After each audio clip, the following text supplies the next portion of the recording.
सलामुन अलैकुम तिब्तुम मुबारकतन तय्यबा रब्बी आऊज़ु बिका मिन हमाज़ाति सयातीन व आऊज़ु बिका रब्बी अन यहदुरून सुब्हानका ला इल्म लना इल्ला मा अल्लमतना इन्नका अंतल अलीमुल हकीम सुब्हान रब्बिका रब्बिल इज़्ज़ति अम्मा यासिफून व सलामुन अलल मुरसलीन वल्हम्दुलिल्लाहि रब्बिल आलमीन। रब्बि इश्रह ली सदरी व यस्सिर ली अमरी वहलुल उक़दतम मिन लिसानी यफ़क़हू क़ौली रब्बी जिदनी इल्मन। আলহামদুলিল্লাহ।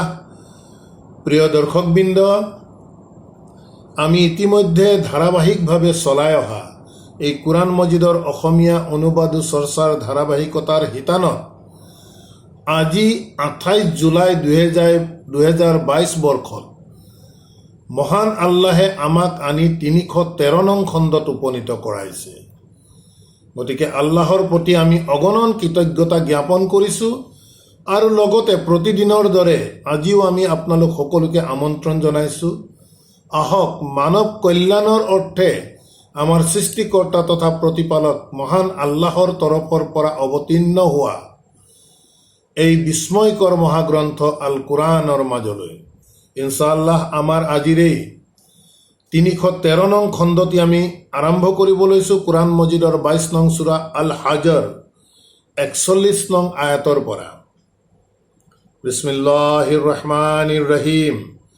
আল্লাযীনা ইম্মাক্কান্নাহুম ফিল আরদি আকামুস সালাতা ওয়া আতু আয-যাকাতা ওয়া আমারু বিল মা'রুফ ওয়া নাহাউ আনিল মুনকার ওয়া লিল্লাহি আকিবাতুল উমুর। প্রিয় দর্শকবৃন্দ, 41 নং আয়াত মহান আল্লাহে ৰিলেটিভ প্ৰনাউন ব্যৱহাৰ কৰিছে। ইয়াত অৰ্থাৎ আল্লাযীনা সেইসকলে, কাৰ বিষয়ে কৈছে? সেইসকল। ইয়াৰ ঠিক আগৰ আয়াতত আমি পাইছোঁ যে আল্লাহে সহায় কৰিব সেইসকলক, মাই ইয়ানছুৰুহু, যিয়ে আল্লাহক সহায় কৰিব। এই দিশটো আমি যোৱাকালি আমি চৰ্চাত আনিছিলোঁ। আল্লাহক সহায় কৰাৰ অৰ্থ হৈছে আল্লাহৰ আদেশ নিষেধ, আল্লাহৰ এই হুদান আমি মানি চলা। কেৱল এই হুদাক আমি ইত্তেবা কৰি চলাটোৱেই হৈছে প্ৰকৃততে আল্লাহক সহায় কৰা। গতিকে তেনে আল্লাহক সহায়কাৰীসকলক উদ্দেশ্য কৰি 41 নং আয়াতত কৈছে আল্লাযীনা, সেই লোকসকলক, ইন মাক্কান্নাহুম ফিল আৰদি, আল্লাহে কৈছে ইন মাক্কান্নাহুম, আমি যদি সিহঁতক প্ৰতিষ্ঠিত কৰোঁ, ফিল আৰদি, এই পৃথিৱীত বা তেওঁলোকৰ দেশত যদি আমি সিহঁতক যদি প্ৰতিষ্ঠিত কৰোঁ, আকামুছ সালাতা, সিহঁতে তেতিয়া কি কৰিব? আল্লাহৰ যিমান আদেশ নিষেধ আছে এই আদেশ নিষেধসমূহ তেওঁলোকে বাস্তৱায়ন কৰিব। আৰু এই বাস্তৱায়ন কৰাটোৱে প্ৰকৃততে আল্লাহক সহায় কৰাৰ দিশটো বুজাই আছে। গতিকে আল্লাহক সহায়কাৰী লোকসকলক উদ্দেশ্য কৰি 41 নং আয়াতত কৈছে যে সেই লোকসকলক যদি আমি সিহঁতক এই পৃথিৱীত প্ৰতিষ্ঠিত কৰোঁ, সুপ্ৰতিষ্ঠিত কৰোঁ, তেন্তে সিহঁতে আল্লাহৰ আদেশ নিষেধসমূহক বাস্তৱায়ন কৰিব। ওয়া আতু আয-যাকাতা, আৰু সিহঁতে নিবেদন কৰিব নিজ পৰিশুদ্ধিৰ। অৰ্থাৎ আল্লাহৰ আয়াত, আল্লাহৰ আদেশ নিজে বাস্তৱায়ন কৰাৰ লগে লগে আল্লাহৰ প্ৰতি আমি নিবেদন কৰি থাকিব লাগিব যে এই বাস্তৱায়নৰ দ্বাৰা আমাৰ যাতে পৰিশুদ্ধি হয়।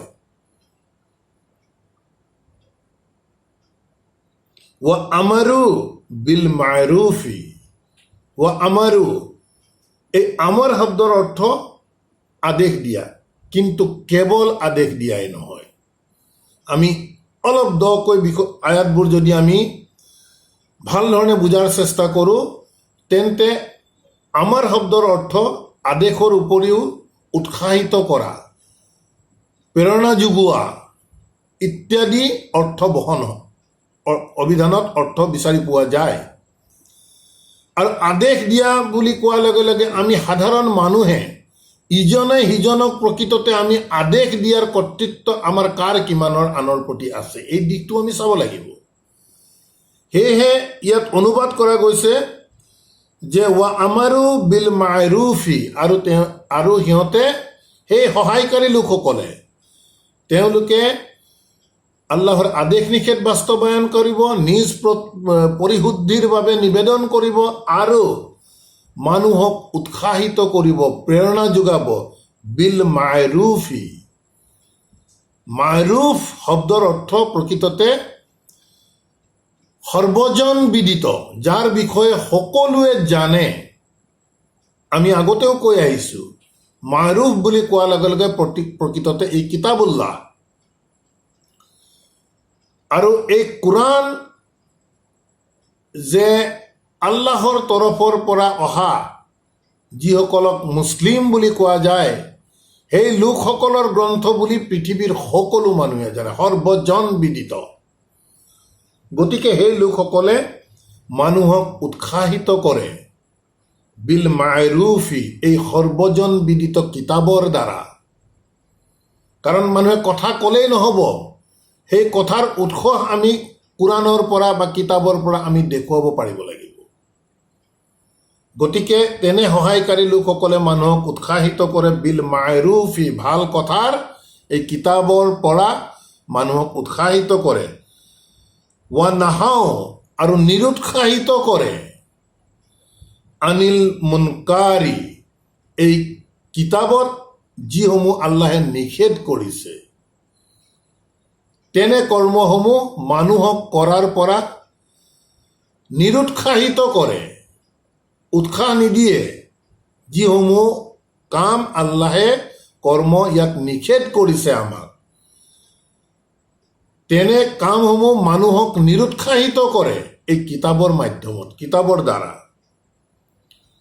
আৰু আল্লাহে কৈছে ৱা লিল্লাহি আকিবাতুল উমুৰি, আৰু যিহেতু আল্লাহৰ ওচৰতেই, ৱা লিল্লাহি আকিবাতুল উমুৰি, প্ৰত্যেকটো বিষয়ৰ অন্তিম সমাধান আল্লাহৰ ওচৰতেই হ'ব, এই কথাটোৱে কোৱা আছে ইয়াত।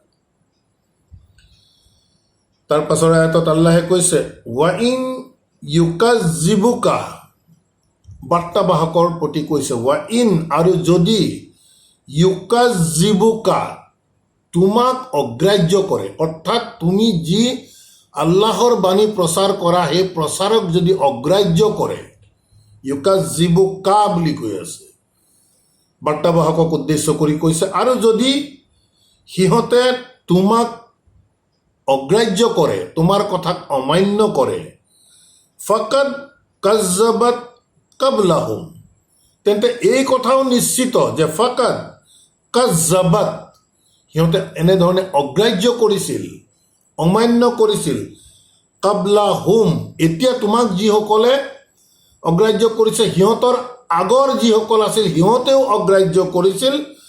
কাউমুন নুহিন, নুহৰ কৌমক, ৱা আদুন, আদ জাতিক, ৱা শামুদু, আৰু চামুদ জাতিক। বাৰ্তাবাহকক কৈ আছে তুমি এতিয়া বাৰ্তা যিহেতু বহন কৰিছা, মানুহৰ আগত যিহেতু তুমি আল্লাহৰ বাৰ্তা তুমি প্ৰচাৰ কৰিছা, এতিয়া যদি তোমাক সিহঁতে অগ্ৰাহ্য কৰে তোমাৰ কথাত, তেন্তে এই কথাও নিশ্চিত যে তুমি জানি ল'বা, এই ইহঁতৰ আগৰ যিসকল লোক আছিল তেওঁলোকেও এনেধৰণেই অগ্ৰাহ্য কৰিছিল।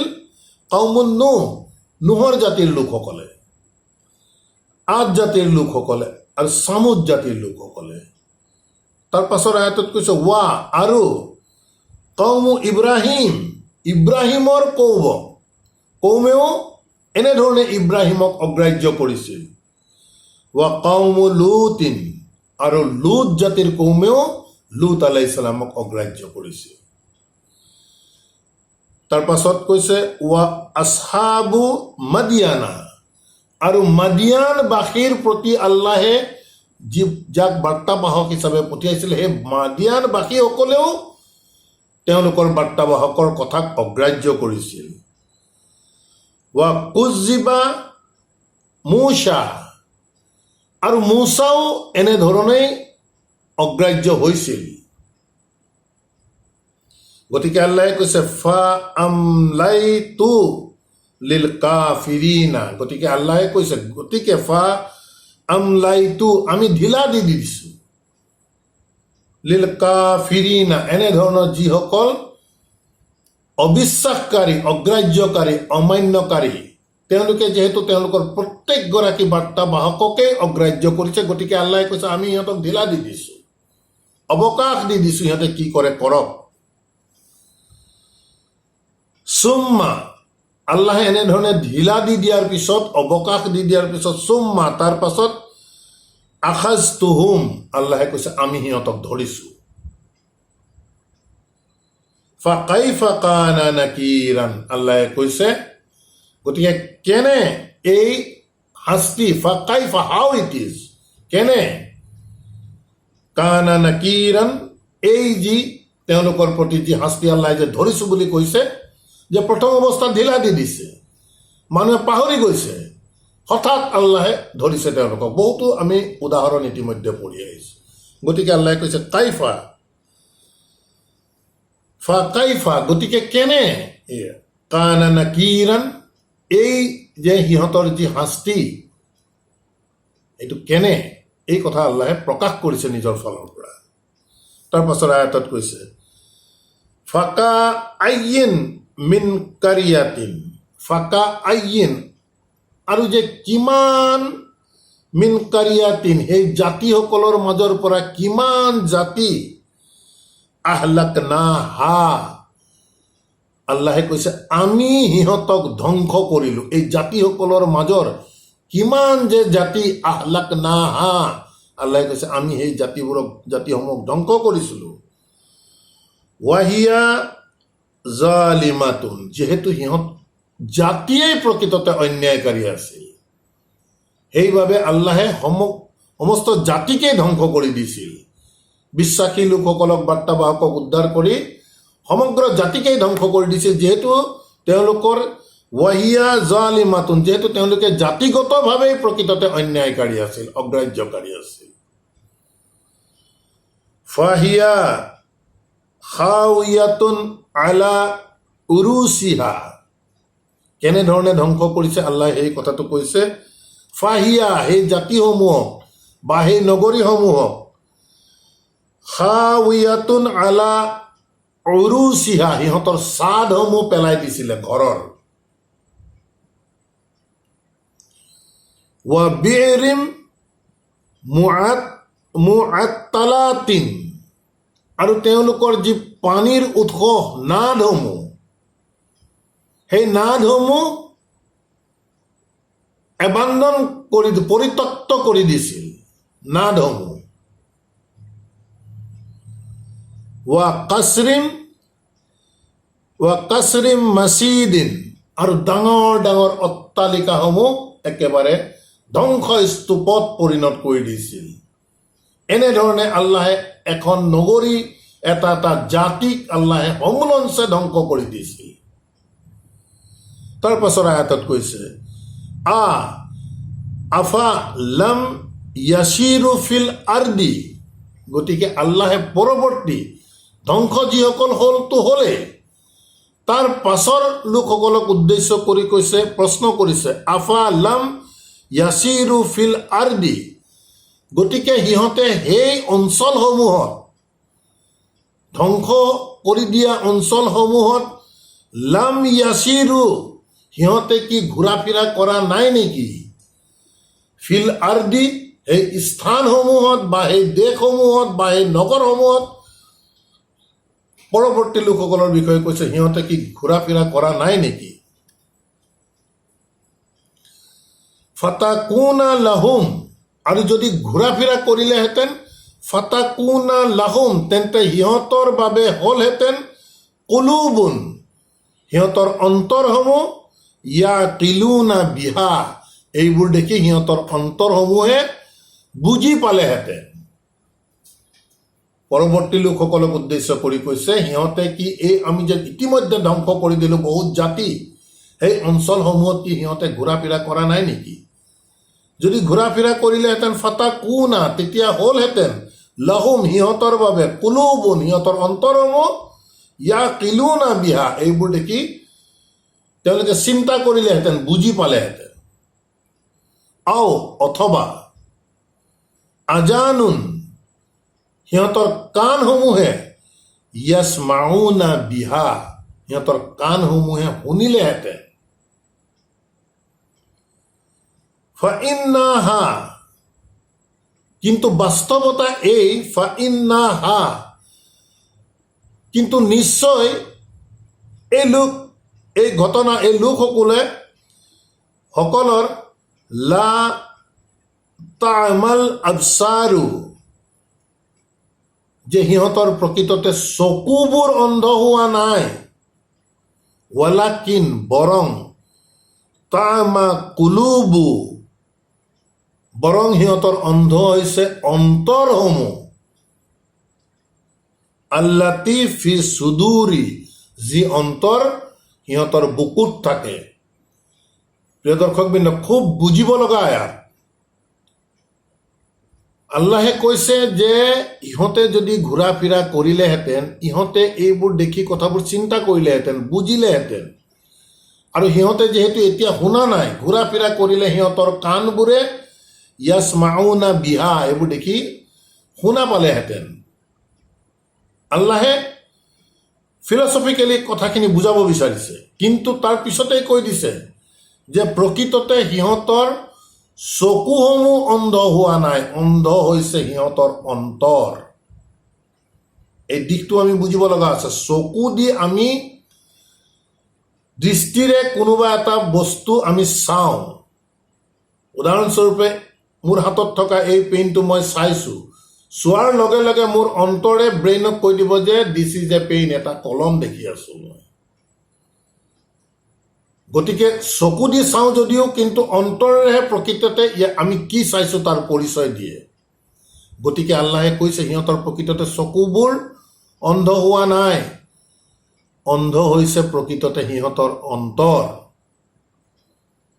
গতিকে আমি এনেধৰণৰ আয়াত আমি কিছু পৃথক ভংগীমাত আমি ইতিমধ্যে পঢ়ি আহিছোঁ।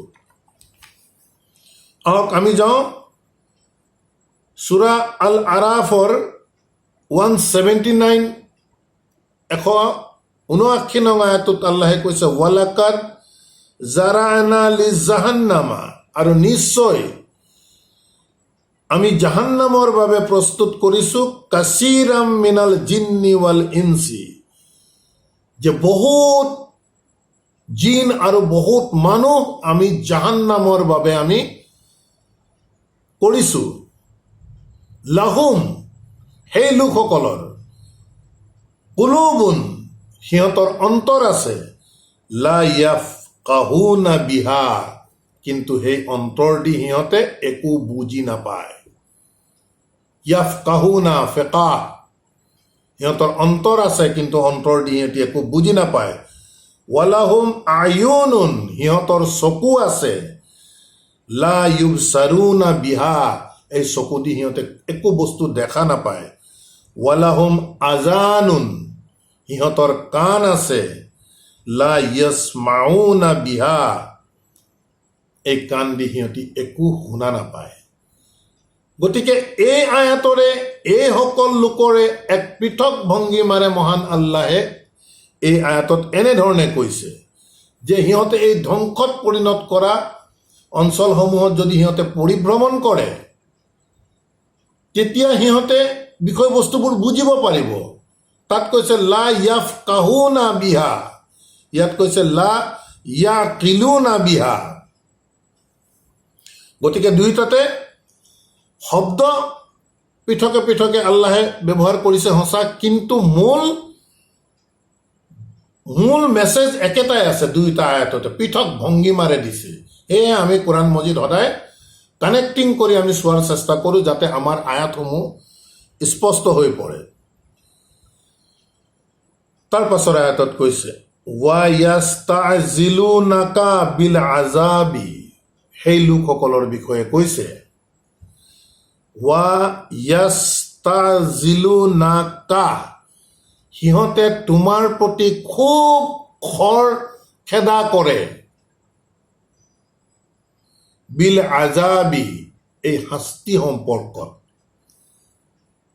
যিহেতু বাৰ্তাবাহকে সাৱধানবাণীত শাস্তিসমূহৰ বিষয়ে কৈ আছে কোৰাণ মজিদৰ ৱাহিৰ ভিত্তিত, গতিকে সেই লোকসকলে যিসকল লোকৰ বিষয়ে ইয়াৰ আগৰ আয়াতত আল্লাহে উল্লেখ কৰিছে যে প্ৰকৃততে সিহঁতৰ চকু অন্ধ হোৱা নাই, অন্ধ হৈছে অন্তৰ, সেই লোকসকলৰ বিষয়ে কৈছে যে সিহঁতে তোমাৰ প্ৰতি খুব খৰখেদা কৰে।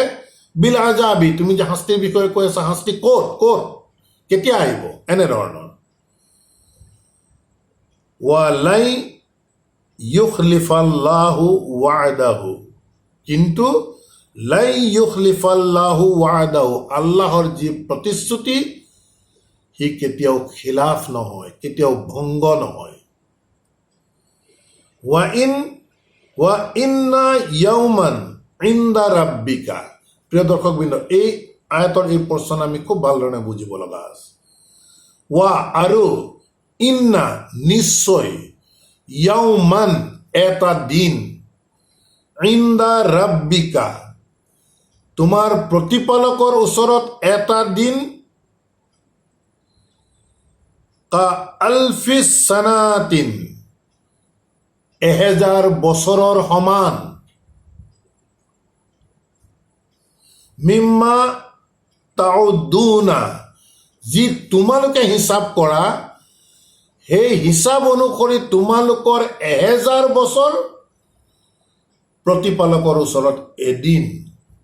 এই কথাটো ইয়াত ক'ব বিচাৰি আছে যে ওয়া ইন্না, আৰু নিশ্চয়, ইয়াউমান, এটা দিন, ইনদা ৰাব্বিকা, তোমাৰ প্ৰতিপালকৰ ওচৰৰ এটা দিনৰ কাউণ্টিং, কা আলফি সানাতিন, 1000 বছৰৰ সমান, মিম্মা, তাৰ পৰা, তাউদ্দুনা, যি তোমালোকৰ হিচাপ কৰা। গতিকে আমি চিন্তা কৰোঁ, নিশ্চিতভাৱে আমাৰ বহুতৰে মনত বিভিন্ন ধৰণৰ কথা আহে যে আল্লাহে পৃথিৱী কেতিয়াই সৃষ্টি কৰিলে, বা কোৰাণ মজিদ আমালৈ কেতিয়াই নাজিল কৰিলে, বা মানুহ যিসকল ইতিমধ্যে কবৰস্থ হ'ল তেওঁলোকে কিয়ামতৰ দিনৰ কাৰণে কিমান এটা দীঘলীয়া দিন ৱেইট কৰি থাকিব লাগিব। কিন্তু আল্লাহৰ মেথমেটিক্সটো আল্লাহে ইয়াত বুজাই দিছে। আমাৰ বাবে 1000 বছৰ, আল্লাহৰ বাবে এদিন। গতিকে সিহঁতে যে খৰখেদা কৰি থাকে, তোমালোকৰ আজাব কেতিয়া আহিব, আজাব কেতিয়া আহিব, আল্লাহৰ অংকটো তুমি বুজাই দিয়া সিহঁতক।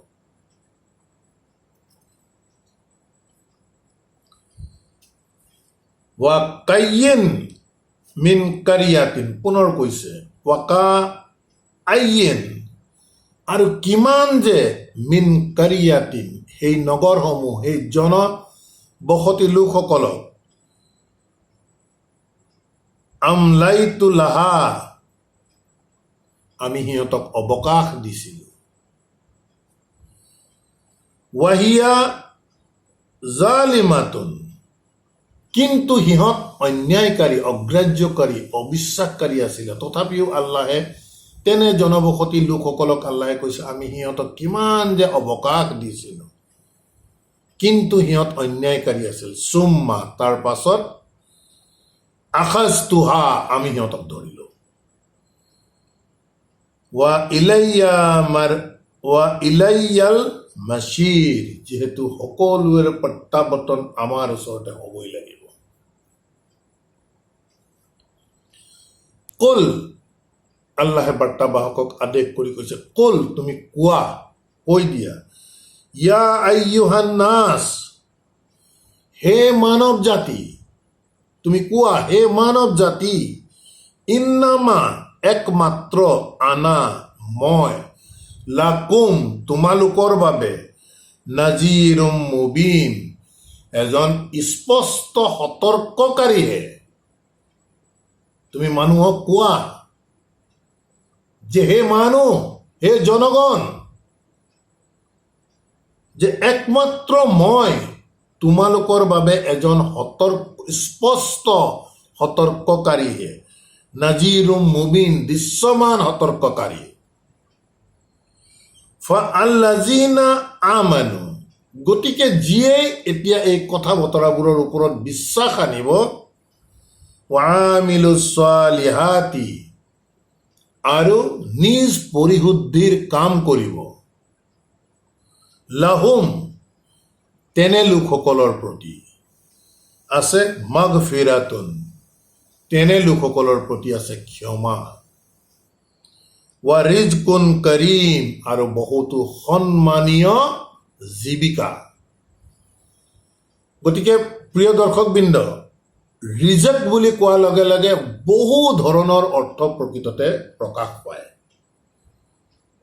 কেৱল যে আমি খাদ্যকে ৰিজেক অৰ্থ এনে নহয়। এতিয়া সন্মানীয় খাদ্য আমি কি বুজি পাম?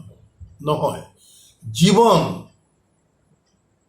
আল্লাহৰ যিসকলে বিশ্বাস আনিব আৰু বিশ্বাসৰ দাবী পূৰণৰ বাবে নিজ পৰিশুদ্ধিৰ কাম কৰিব, তেনে লোকসকলৰ বাবে আল্লাহে কৈছে ইতিমধ্যে তেওঁলোকে যিমান অপকৰ্ম, বেয়া কাম, আল্লাহৰ বিৰুদ্ধে কাম কৰিছিল, আল্লাহে কৈছে সিহঁতৰ বাবে এতিয়াও যদি সিহঁতে ইমান আনে, আৰু ইমান আনিলেই নহ'ব, আল্লাহৰ কিতাপক কেৱল বিশ্বাস কৰিছো বুলি ক'লে নহ'ব, কিতাপৰ আদেশক মান্যতা প্ৰদান কৰিব লাগিব। আমি ইয়াৰ আদেশ নিষেধক বাস্তৱায়ন কৰিব লাগিব। তেতিয়াহে বিশ্বাসৰ দাবী পূৰ্ণ হ'ব। আৰু তেনে লোকসকলৰ বাবে ইতিমধ্যে অতীতত কৰি অহা সকলো গুনাহ আল্লাহে কৈছে যে তেওঁলোকৰ বাবে ক্ষমা আছে। আলহামদুলিল্লাহ। এই কথাবোৰ আমি হৃদয়ংগম কৰাৰ চেষ্টা কৰিব লাগে। কিমান জীৱনত আমি গুনাহ কৰিলো তাৰ কোনো সীমা নাই। আহকচোন আমি অনুতপ্ত হওঁ। অনুতপ্ত হৈ আমি আল্লাহৰ কথাৰ মাজলৈ আমি ঘূৰি আহোঁ। ইনশাআল্লাহ আল্লাহে ক্ষমা দান কৰিব বুলি কৈ আছে। আৰু তেওঁলোকৰ যি জীৱন, খুব সন্মানৰ জীৱন ব্যৱস্থা, খুব সন্মানীয় আল্লাহে কৰিব বুলি কৈছে। তাৰ পাছৰ আয়াতত আল্লাহে কৈছে ৱা আল্লাযিনা, আৰু যিসকলে চাও, চেষ্টা কৰে, ফি আয়াতিনা, আমাৰ আয়াতসমূহৰ মাজত, আমাৰ আয়াতসমূহক লৈ যিসকলে চেষ্টা কৰে, মুআজিজিনা, ইয়াক অকাৰ্যকৰ কৰি দিবৰ বাবে, গুৰুত্বহীন কৰি দিবৰ বাবে যিসকলে চেষ্টা কৰে, বিচাৰে, উলাইকা, সেই লোকসকলে হ'ব আছহাবুল জাহিম, এই জাহান্নামৰ অধিবাসী হ'ব সিহঁত। খুব গুৰুত্বপূৰ্ণ আয়াত প্ৰিয় দৰ্শকবৃন্দ, আমি বুজাৰ চেষ্টা কৰোঁ আহক। আল্লাহে খুলি খুলি কৈ আছে কথাবোৰ। এই আয়াতত আল্লাহে কৈছে যিসকলে আল্লাহৰ আয়াতিনা বুলি কৈ আছে, মন কৰিব, আয়াতিনা, আমাৰ আয়াতসমূহ অকাৰ্যকৰ কৰাৰ চেষ্টা কৰিব। আজি সামগ্ৰিক প্ৰেক্ষাপটত এই কোৰআন মজিদৰ আয়াত আমাৰ বাবে কিমান কাৰ্যকাৰী আমি কৰি ৰাখিছোঁ, এই কথা আমি কি চিন্তা নকৰিম নেকি? বাস্তৱ সত্যটো হৈছে কোৰআনৰ জেগাত আয়াত, আয়াতৰ জেগাত ইয়াৰ যেন কোনো কাৰ্যকাৰিতা আমাৰ জীৱনত নাই। এই কোৰআন আমি কি কি কামত ব্যৱহাৰ কৰি আছো বহুবাৰ আমি কৈ আছো। আয়াতৰ বাস্তৱায়নৰ যাতে কোনো কথা নাই ইয়াৰ লগত আমাৰ। আমি বাস্তৱায়ন কৰিব লাগিব কোৰাণৰ বাহিৰৰ যিসমূহ ধৰ্মনীতিৰ কিতাপ, সেই কিতাপসমূহে আমি বাস্তৱায়ন কৰাৰ ওপৰত প্ৰকৃততে আমি অহৰহ চেষ্টা কৰি আছো। অৰ্থাৎ কোৰাণৰ প্ৰতি যেহেতু আমি ধাবিত হোৱা নাই, কোৰাণে যি কৈছে সেইমতে আমি কেতিয়াও কাম নাই কৰা, কোৰাণৰ আয়াতক আমি অকাৰ্যকৰ কৰি ৰাখিছো নেকি? প্ৰিয় দৰ্শকবৃন্দ, চিন্তা কৰাৰ বহুত প্ৰয়োজন আছে। সদায় আমি উদাহৰণ দি আছো। কোৰাণৰ আয়াতে যেনেকে কৈছে, কোৰাণৰ আয়াত আমি বাস্তৱায়ন কৰা নাই গৰিষ্ঠ সংখ্যকে। বাস্তৱায়ন কৰিছো কোৰাণৰ বাহিৰৰ ধৰ্মনীতিক লৈ, ধৰ্মনীতিৰ গ্ৰন্থসমূহে আমাক যি কথা কৈছে তাকহে আমি বাস্তৱায়ন কৰিছো। কোৰাণ আমি নুবুজাকৈ পঢ়ো হৰফে প্ৰতি 10 নেকিৰ আশাত। ৰমজান মাহত ইয়াক আমি নুবুজাকৈ খতম দিওঁ। মানুহ ইন্তেকাল হলে সেই মৃতকৰ নাজাতৰ বাবে কোৰাণ খতম দিয়াও। কি কৰি আছো আমি? আয়াতে কৈ আছে যে আল্লাহৰ এই কিতাপ, আল্লাহৰ আয়াতক আমি বাস্তৱায়ন কৰি আল্লাহক সহায় কৰিব লাগিব। কৰিছো নেকি আমি? গতিকে প্ৰিয় দৰ্শকবৃন্দ, এই বিষয়বোৰ আল্লাহৰ কিতাপ স্পষ্ট, কিন্তু আমি কৈ আছো গৰিষ্ঠ সংখ্যকেই কৰা নাই, কাৰণ কোৰাণৰ প্ৰতি আমাৰ কনচেপ্ট বেলেগ ভৰাই দিলে। এটা পঢ়িলেই নেকি, তেতিয়া ইমান কষ্ট কৰি বুজাৰ কি প্ৰয়োজন আছে মানুহ? আমাক নেকিহে লাগে আল্টিমেটলি। কথা বতৰাবোৰ তেনে নহয়। বহুত বিপদত পৰিব লাগিব, বহুত বিপদত পৰিব লাগিব। প্ৰিয় দৰ্শকবৃন্দ, আমি বাৰ বাৰ আমি আয়াত দি আপোনালোকৰ আগত প্ৰকাশ কৰিছো। আমাৰ নিজৰ মনৰ পৰা একো কথাই আমি কোৱা নাই আপোনালোকক। গতিকে এই আয়াতে কৈছে, আৰু যিসকলে আল্লাহৰ আয়াতক অকাৰ্যকৰ কৰাৰ চেষ্টা কৰিব তেওঁলোকেই হ'ব জাহান্নামৰ অধিবাসী। ইয়াততো বেকাতেৰা একোৱে কথা নাই। আমি নিজক সুধো আহকচোন, আমি আয়াতৰ কাৰ্যকাৰিতা আমাৰ লগত আছে নে নাই? আল্লাহৰ আদেশ নিষেধ আয়াত অনুসৰি আমি পালন কৰিছো নে নাই? যদি নাই কৰা, এই আয়াতৰ আওতাৰ ভিতৰত আমি পৰিম নে নাই, এই দিশটো প্ৰিয় দৰ্শকবৃন্দ আমি আহ্বান জনালো। প্ৰত্যেকেই যাতে চিন্তা কৰে সময় থাকোঁতেই।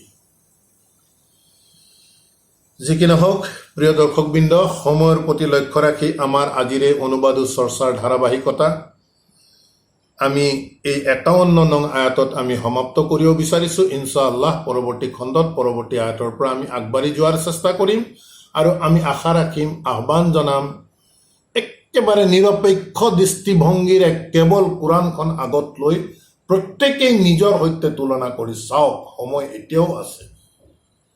আৰু আমি যদি আহি যাওঁ, আল্লাহে আয়াততে কৈছে আমাৰ অতীতৰ সকলো গুনাহ মাফ কৰি দিব। আলহামদুলিল্লাহ, এই অপৰচুনিটিটো আমি কিয় ল'ব বিচৰা নাই? ربنا آمنا بما أنزلت واتبعنا الرسول فاكتبنا مع الشاهدين وما علينا إلا البلاغ وما توفيق إلا بالله. سلام عليكم.